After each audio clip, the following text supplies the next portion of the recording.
Right then guys, Triumph TR one of two. There's one in the background and you can see. That one's a little bit shinier than this one. This is an interesting car.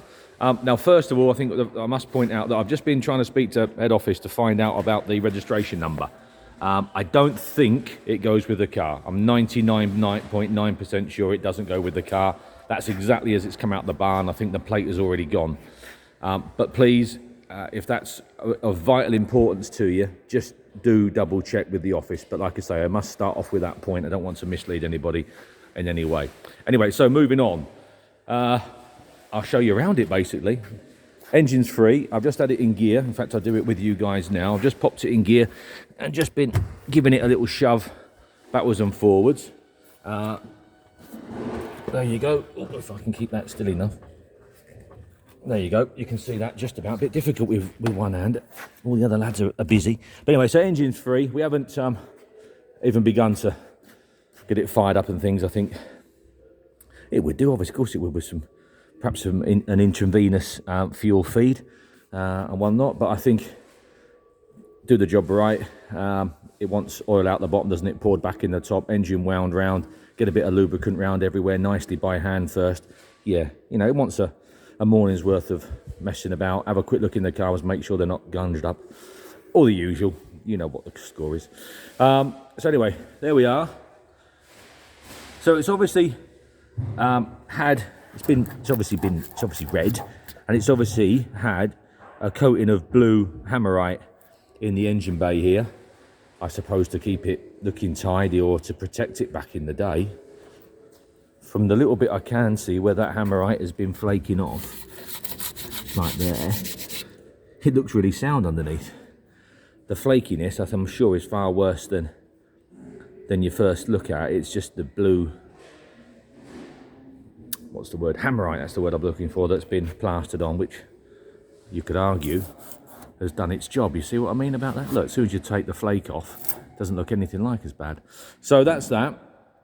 So I've done, I think, 60 odd, nearly 70 photographs for you. Inside, outside, upside, everywhere I can. I'm now just obviously going to do this nice video so you can see what we're talking about. But honestly guys, the next step,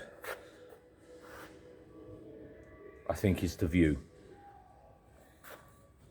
There's only so much we can get across, and I think we're swimming the channel with it as far as getting as much information as we can. Don't know what that is, that can go down there. Plenty of oil in it.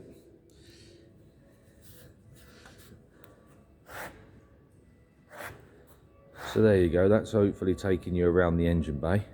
We'll have a quick look inside and I'll shut some doors up and show you what's what. Door cards all look good. A little bit flaky around the door shuts there. But what a genuine car.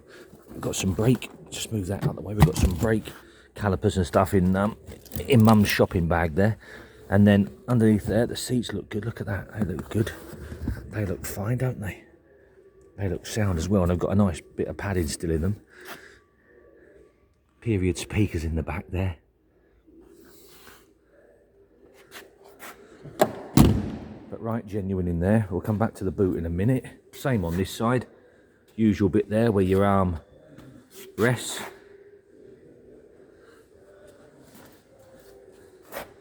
But what a genuine old car. Again, seat on that side looks good. Oh yeah, that's all good. You see, that's nice, isn't it? That's a good sign. Carpets are good, they'll all clean up.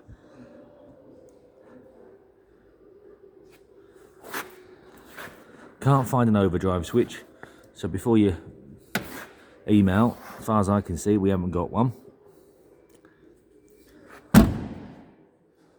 Shut this down and then we'll have a quick look in the boot. Right, and boot area the same, that's been painted out at some point. Got a bit of an fuel tap there, for whatever reason. I'm sure it served a purpose at some point. That looks all quite sound. Little switch there for some reason or other. Don't know what that'll be. Boot lid. And then I've taken, again we'll get that down.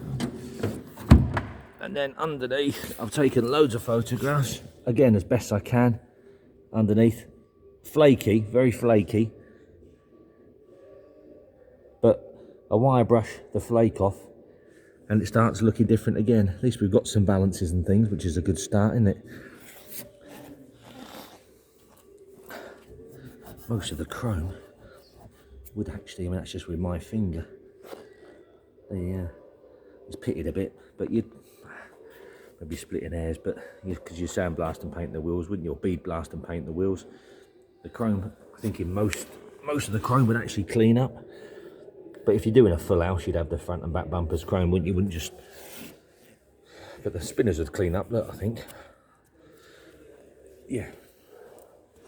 You wouldn't stop, would you? And you know, for the sake of 150 quid's worth of chrome in.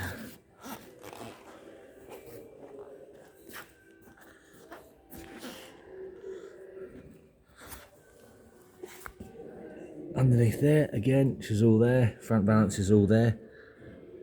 It's got that little extra seam there that would be the little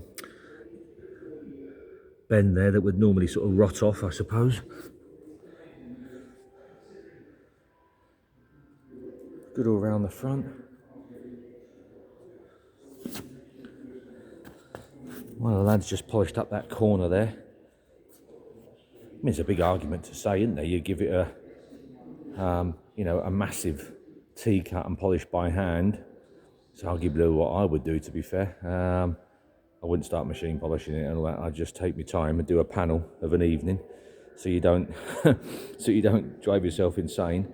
Do a panel of an evening, and chances are you'd probably get away with most of it if you wanted to. Depends how far you wanted to take it, isn't it? It's obviously different people want to take it to different levels.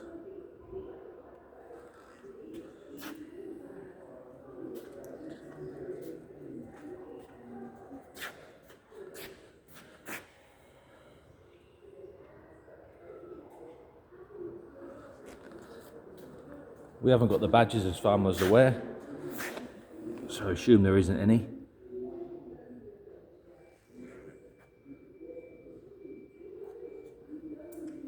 But what a straight old car. Door gaps are fairly good for Triumph.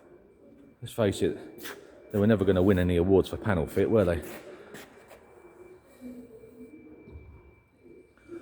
Anyway guys, I think that sort of sums it up really. Like I said earlier, the next step is to come down and have a look for yourself and just check out a few bits and pieces. But I think what with this video and the 70 odd photographs, I think that gives you a real good feel for what we've got.